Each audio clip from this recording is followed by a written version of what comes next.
ଝିଅ ବାହାଘର ପାଇଁ ରଖିଥିଲେ ଟଙ୍କା ଆଉ ସୁନା ଦୁର୍ବୃତ୍ତ ବୁଲେଇଲେ କଳାକନା। ଏ ହେଉଛି ଏକ ଆପାର୍ଟମେଣ୍ଟ ଭିତର ଦୃଶ୍ୟ, ଯାହା ହେଉଛି ଉତ୍ତରା ଫାଣ୍ଡି ଅଧୀନ ବିଶାଲ ଗାର୍ଡେନ ଆପାର୍ଟମେଣ୍ଟ, ଯାହା ଭିତରେ ଦୁର୍ବୃତ୍ତ ମାନେ ଘଣ୍ଟା ଘଣ୍ଟା କାଳ ପଶି ଏଠୁ ଲୁଟପାଟ କରିଛନ୍ତି ଏବଂ ଗୋଟିଏରୁ ଗୋଟିଏ ଜିନିଷ ବି ଛାଡ଼ି ନାହାନ୍ତି।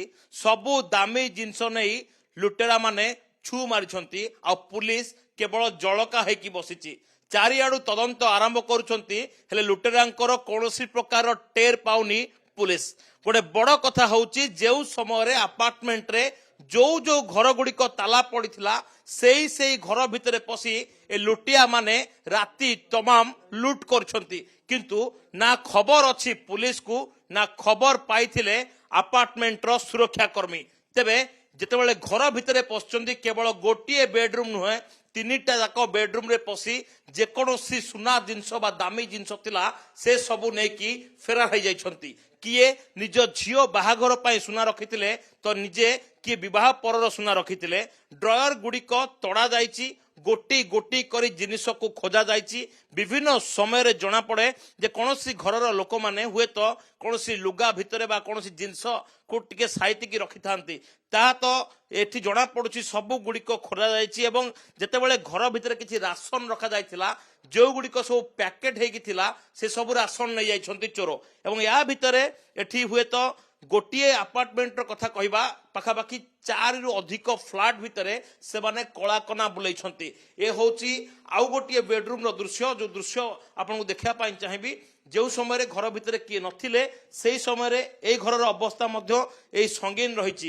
ସେ ଘରର ଯେତେ କବାଟଟି ଖୋଲି ନାହିଁ ତାକୁ ମଧ୍ୟ ସମ୍ପୂର୍ଣ୍ଣ ଭାବରେ ତାଡ଼ିଛନ୍ତି ଏବଂ ପ୍ରତି ଘର ଭିତରେ ପଶିକି ଏମାନେ ରାତି ତମାମ ଲୁଟ କରୁଛନ୍ତି। ଯାହା କୁହାଯାଉଛି ପାଖାପାଖି 10ରୁ ଅଧିକ ଲୁଟେରା ହୁଏତ ଏକା ଥରକରେ ପଶିଛନ୍ତି ଏବଂ ଆପାର୍ଟମେଣ୍ଟରେ ଗୋଟେ କୋକୁଆ ଭୟ ସୃଷ୍ଟି କରିଛନ୍ତି। ଏବଂ ଲୁଟେରାଙ୍କର ଏଭଳି କାରନାମାକୁ ନେଇକି ଆପାର୍ଟମେଣ୍ଟବାସୀ ଏବେ ଆତଙ୍କିତ ଅବସ୍ଥାରେ, ଭୟଭୀତ ଅବସ୍ଥାରେ ଅଛନ୍ତି। ଏବଂ ଆପାର୍ଟମେଣ୍ଟବାସୀ ଯାହା କହୁଥିଲେ, ସେମାନେ ହୁଏତ এই ଲୁଟେରାଙ୍କ ଭୟରେ ଏବେ ତ୍ରାହି ତ୍ରାହି ଡାକିବା ଆରମ୍ଭ କଲେଣି। କିଛି ତ ଆପାର୍ଟମେଣ୍ଟକୁ ବିକ୍ରି କରି ଗାଁକୁ ଯିବାକୁ ବି ବସିଲେଣି। କିନ୍ତୁ ପ୍ରଶ୍ନ ଉଠୁଛି, ଉତ୍ତରା ପୁଲିସ ବା ପିପିଲି ପୁଲିସ ଏଠି କରୁଛି କ'ଣ? ଯେତେବେଳେ ରାତି ତମାମ ଏଠି ଅପରେସନ ହେଉଛି, ଲୁଟେରା ମାନେ ଏଠି ବେଧଡ଼କ ଲୁଟ କରୁଛନ୍ତି, ଏଠି କିନ୍ତୁ ନା ପୁଲିସର ବ୍ୟବସ୍ଥା ଅଛି ନା ସୁରକ୍ଷା କର୍ମୀ ମାନେ ଆକ୍ଟିଭ ହେଉଛନ୍ତି। ତେବେ ଆପାର୍ଟମେଣ୍ଟରେ ରହୁଥିବା ତାଙ୍କ ଅନ୍ତେବାସୀଙ୍କ ସହିତ କଥା ହେବା। ଆଜ୍ଞା, କେତେ ସୁରକ୍ଷିତ ଏ ଘଟଣା ପରେ ବର୍ତ୍ତମାନ ଆପଣ ଏ ଆପାର୍ଟମେଣ୍ଟ ଭିତରେ? ନାଇଁ, ନିଶ୍ଚିତ ଭାବେ ଆମେ ଅସୁରକ୍ଷିତ ମନେ କରୁଛୁ ଏଇ ଘଟଣା ଘଟି ସାରିଲା ପରେ। କେବେ ଲୁଟ ହେଇନଥିଲା? ନାଇଁ, କେବେ ତ ପୂର୍ବରୁ ଲୁଟ ହେଇନଥିଲା। ଏଠି କେବେ ପିସିଆର ଭ୍ୟାନ୍ ଆସିବା ଆପଣ ଦେଖିଛନ୍ତି? ନାଇଁ, ପିସିଆର ଭ୍ୟାନର ବି ରୁହେନି, ପେଟ୍ରୋଲିଂ ରୁହେନି ନର୍ମାଲି। ଯେହେତୁ NH ର ଏତେ ପାଖରେ ରହି ମଧ୍ୟ ଏହା ଅସୁରକ୍ଷିତ ହେଇଯାଉଛି। ଲୁଟର କେତେ ସମୟ ପରେ ଏଠି ଉତ୍ତରା ବା ପିପିଲି ପୁଲିସ ପହଞ୍ଚିଲା? ଲୁଟ ବିଷୟରେ ତ ଆମେ ସକାଳୁ ଜାଣିବାକୁ ପାଇଲୁ। 9ଟା 9:30 ଭିତରେ ପୋଲିସ ଆସିଥିଲା। ରାତି ତମାମ ଏଠି ଅପରେସନ ଚାଲିଲା। ଲୁଟେରା ମାନେ 2 ଦିନ ଧରିକି ଲୁଟ କରିଲେ। 2 ଦିନରେ 4ରୁ ଅଧିକ ଫ୍ଲାଟ ଭିତରେ ପଶି କଳାକନା ବୁଲେଇଲେ, କିନ୍ତୁ ପୁଲିସ ଜାଣିପାରିଲାନି। ଆଜ୍ଞା, ଏଠି ସିସିଟିଭି ବି ନାହିଁ। ବର୍ତ୍ତମାନ ପର୍ଯ୍ୟନ୍ତ କୋଉଠି ଫ୍ଲୋରରେ ନାହିଁ ସିସିଟିଭି। ଯେତେବେଳେ ଘର କିଣିଥିଲେ କେତେ ପ୍ରତିଶ୍ରୁତି ମିଳିଥିଲା, ସିସିଟିଭି ଲାଗିବ, ସୁଇମିଂ ପୁଲ ହବ, ଏଠି କ୍ଲବ ବନିବ, କାହିଁ କ'ଣ? ନିହାତି ଭାବେ ଆମେ ପଶ୍ଚାତାପ କରୁଛୁ ବର୍ତ୍ତମାନ। ଭୁଲ ହେଇଯାଇଛି କିଣିକି। ଆଜ୍ଞା, ଯେହେତୁ ଆମେ ଆମ ଗୁରୁଜନ ମାନଙ୍କ ପାଇଁ ଏହା ସୁରକ୍ଷିତ ମଣିକି ଆମେ କିଣୁଥିଲୁ ଆପାର୍ଟମେଣ୍ଟକୁ। ଆମମାନେ ବାହାରେ ରହୁଛୁ, ଆମ ପ୍ୟାରେଣ୍ଟସ୍ ମାନେ ଏଠି ସୁରକ୍ଷା ସହିତ ରହିବେ, କିନ୍ତୁ ବର୍ତ୍ତମାନ ପରିସ୍ଥିତିରେ ଏଭଳି କମ୍ୟୁନିଟି ଭିତରେ ବି ଏତେ ବଡ଼ ଚୋରି ହେଉଯାଉଛି।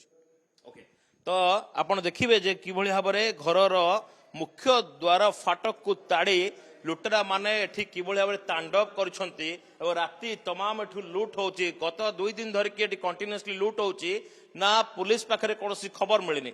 ଗୋଟେ ବଡ଼ କଥା ହେଉଛି ଯେ ଆପାର୍ଟମେଣ୍ଟରେ ବର୍ତ୍ତମାନ ଆତଙ୍କ ଖେଳାଇଛନ୍ତି ଲୁଟେରା।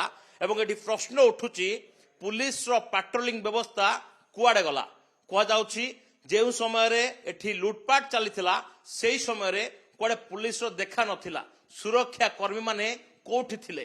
ଆପାର୍ଟମେଣ୍ଟରେ ବର୍ତ୍ତମାନ ସୁଦ୍ଧା କାହିଁକି ଲାଗିନି ସିସିଟିଭି? କେତେ ଲୋକଙ୍କର ଜୀବନ ଲାଗିଛି ବାଜିରେ। ଏବଂ ଏଠି ଯେଉଁ ସୁରକ୍ଷା ବ୍ୟବସ୍ଥାକୁ ନେଇକି ପୁଲିସ ଡିମ୍ ପିଟୁଛି, ୟାର ଏ ସୁରକ୍ଷାର ଧଜିଆ ଉଡ଼ାଇ ଦେଇଛନ୍ତି ଲୁଟେରା। କ୍ୟାମେରାମ୍ୟାନ ସୁରେଶ ପଟ୍ଟନାୟକଙ୍କ ସହ ସୌଭାଗ୍ୟ ପରିଡ଼ା, କନକ ନ୍ୟୁଜ୍।